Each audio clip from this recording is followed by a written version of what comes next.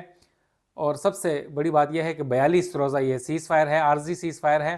اور دوسرے اور تیسرے مرحلے میں جب جو داخل ہوگا معاملہ، اس کے اوپر پھر مستقل سیز فائر کے اوپر گفتگو شنید کی جائے گی، اور غزہ اور دیگر شہروں میں ریکنسٹرکشن کی باتیں بھی ہوں گی۔ مگر اس وقت یہ اچھی بات ہے کہ اسرائیل راضی ہو گیا ہے، اور سب سے پہلے جو کانفیڈنس بلڈنگ میجر جو ہیں اعتماد سازی کے طور پر، حماس 3 سے 4 یرغمالی رہا کرے گا اسرائیلی، اور وہاں سے کچھ قیدی پھر اسرائیلی جیلوں میں قید جو ہوں گے انہیں رہا کیا جائے گا فلسطینیوں کو، اور پھر دوسرے دن بھی اسی طرح تقریباً 10 سے 15 یرغمالیوں کو رہا کیا جائے گا، اور پھر اسی طرح یہ معاملہ چلتا رہے گا، اور 10 روز کے اندر اس کے اوپر ایک سگنیفیکنٹ ڈیولپمنٹ ہوگی، اور کانفیڈنس بلڈنگ میئر اٹھائے جائیں گے دونوں اطراف سے، اور 251 یرغمالی اٹھائے گئے تھے جو حماس اور اسلامک جہاد نے 7 اکتوبر 2023 کو، اور اس کے بعد اور ابھی تک کچھ جو ہیں وہ جان کی بازی ہار چکے ہیں، مر چکے ہیں ان کی قید میں، تاہم ان میں سے 96 بتایا جا رہا ہے کہ 90 یا 95 جو ہیں وہ زندہ ہیں، اور وہ حماس یا اسلامک جہاد کی کسٹڈی میں ہیں۔ تاہم اسرائیل کا یہ کہنا ہے، دعویٰ ہے کہ 60 سے زیادہ لوگ زندہ نہیں ہیں۔ کافی یرغمالیوں کو جو عارضی سیز فائر ہوئی تھی کچھ ماہ پہلے، اس میں رہا کر دیا تھا، اور وہ دے دیا گیا تھا، کچھ امریکی شہری تھے اور کچھ اسرائیلی بھی تھے، اور انہیں رہا کروا دیا گیا تھا، کچھ ایک برٹش بھی تھا۔ لہٰذا اس وقت صورتحال یہ ہے کہ سب سے پہلے تو یرغمالی رہا کیے جائیں گے، اس کے بدلے دونوں اطراف سے یہ قیدی بھی رہا ہوں گے اسرائیل اور حماس کی جانب سے، اور پھر جو بے گھر افراد ہیں انہیں واپس آنے دیا جائے گا، پیدل افراد کو بھی اور گاڑیوں میں بھی آنے دیا جائے گا، اور دوسرا اس کے ساتھ ساتھ جو اسرائیلی افواج ہیں، صہیونی افواج، وہ غزہ، جبالیہ اور نٹارزم کا ایک علاقہ ہے، اور رفح، وہاں سے انہیں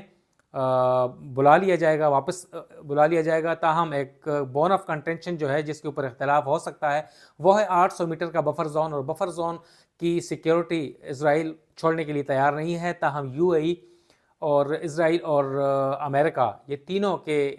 مشتمل ایک کمیشن بنانے کے اوپر غور کیا جا رہا ہے، میں نے پہلے بھی بتایا تھا، اور وہی بفر زون کی سیکیورٹی سنبھالے گا۔ تاہم رفح کے قریب اس وقت سینکڑوں کی تعداد میں ریلیف گڈس کی جو گاڑیاں ہیں، ٹرک، ٹرالرز، وہ انتظار میں ہیں۔ عالمی برادری نے امداد دی ہوئی ہے، یو این، پاکستان، مصر اور دیگر، مگر ایک واحد راستہ ہے غزہ سے، وہ رفح کراسنگ ہے جو کہ ایجپٹ سے آتی ہے اور ایجپٹ کے قریب ہے، وہیں سے تمام عالمی برادری ریلیف گڈز بھجوا رہی ہے، مگر اس کے اوپر جب سے جنگ شروع ہوئی ہے 7 اکتوبر 2023 سے، اس وقت سے عالمی برادری کی اور یو این کی کالز اور اپیلوں کے باوجود اسرائیل جو ہے وہ رفح کراسنگ کھولنے سے قاصر تھا اور امداد نہیں آ سکی تھی، جس سے ابھی تک تقریباً 47,000 جو فلسطینی ہیں، غزنز ہیں، وہ شہید ہو چکے ہیں، 1,11,12,000 جو ہیں وہ زخمی ہو چکے ہیں، شدید زخمی ہیں، اور سب سے بڑی بات یہ ہے کہ 48 گھنٹوں کے دوران جب سے یہ سیز فائر معاہدے کے اوپر اتفاق پایا گیا ہے، اب تک 48 گھنٹوں میں تقریباً 113-115 جو فلسطینی ہیں وہ صہیونی افواج کے حملوں میں شہید کیے جا چکے ہیں، جس میں 26 بچے ہیں اور 34 تقریباً خواتین ہیں جو شہید ہو چکی ہیں، اور اسرائیلی افواج نے حملے مزید تیز کر دیے ہیں اس سے پہلے کہ سیز فائر کے اوپر عمل درآمد 19 جنوری سے شروع ہوگا، مگر حملے تیز کر دیے گئے ہیں، اور بتایا گیا ہے کہ تقریباً 250-300 جو ہیں وہ زخمی بھی ہیں شدید۔ تو اس قسم کی صورتحال اب پیدا ہو گئی ہے، اور بہت امیدیں وابستہ ہیں سیز فائر معاہدے سے، اور دونوں اطراف سے اب اس کے اوپر جو اسرائیلی افواج نے ان خوشی منانے والوں کے اوپر یہ حملے کیے ہیں غزہ میں، جو کہ سیز فائر کے اوپر کافی خوش نظر آ رہے تھے کہ بالآخر سیز فائر ہو گئی ہے، مگر ان کے اوپر حملے کر کے انہیں شہید کر دیا گیا ہے۔ تاہم اب امیدیں کافی ہیں، ریکنسٹرکشن کا معاملہ بھی آنا ہے غزہ اور دیگر جبالیہ کے علاقوں کا، مگر وہ اب اس کے اوپر اس وقت بات چیت کی جائے گی جب بے گھر افراد واپس آ جائیں گے اسرائیلی افواج وہاں سے نکل جائیں گی، اور میڈیکل اور جو فوڈ ریلیف گڈز ہیں وہ غزہ میں پہنچنا شروع ہو جائیں گی، تو اس کے اوپر پھر مستقل جنگ بندی اور ریکنسٹرکشن کے اوپر گفتگو کی جائے گی۔ اس حوالے سے مزید آپ کو آگاہ کرتے رہیں گے۔ نوید صدیقی کو اجازت دیں، السلام۔